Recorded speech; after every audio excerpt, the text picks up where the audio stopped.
Alloh rahmatiga olsin, Halima Ibragimovani o'lganlariga 2 yildan oshdi. Lekin ularda singillari bor, Hamida opa, Umida opa. Ularning profiliga joylanayotgan videolarda odamlar tinimsiz negativ yozishyapti. Endi ular video qo'yishyapti. Bugun biz jigarimizga keldik, ularni xotiralab, ota-onamiz uyiga keldik, ziyorat qilgani deb. Jiyanlaridan xabar olganim.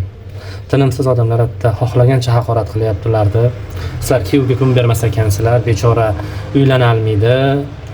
Sizlar uyda olib qo'ymoqchisizlar, uyga egalik qilmoqchisizlar deb bir qalbi jirkanch, bir qalbi bir kirlashib, mog'orlashib ketgan odamlar ongi pastlar yozyapti. Endi birinchidan sizlarda haqqingiz yo'q unaqa yozishga. Agar unaqa niyatlari bo'lganda 2 yil kutib o'tirishmasdi. Ota-onasini o'tib ketgandan keyin 1-2 oydan keyin sudlashib, janjallashib, itmishib qo'yayotgan jigarlar bordi.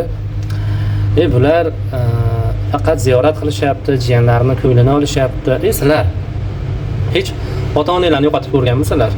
Alloh ko'rsatmasin, ota-onangizdan keyin kamiga jigaringizni yo'qotganmisiz? Hamma qiyinchiliklardan olib chiqib ketgan, doim sizga poddershka bergan jigaringizni yo'qotib qo'yganmisiz?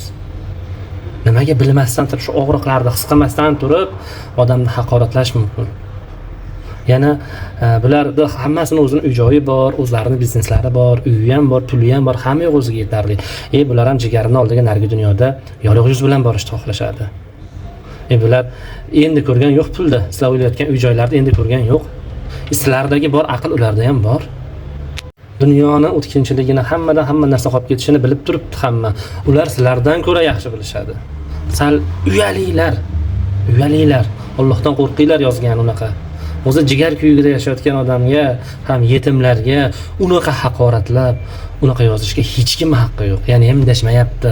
Har bitta yozgan odamni kerak bo'lsa qo'rqmayapsizlar. Profili ham turibdi, rasmlari turibdi. Har bittanglar jinoiy javobgarlikka tortirasizlar, birovga tuhmat, haqorat qilganinglar uchun.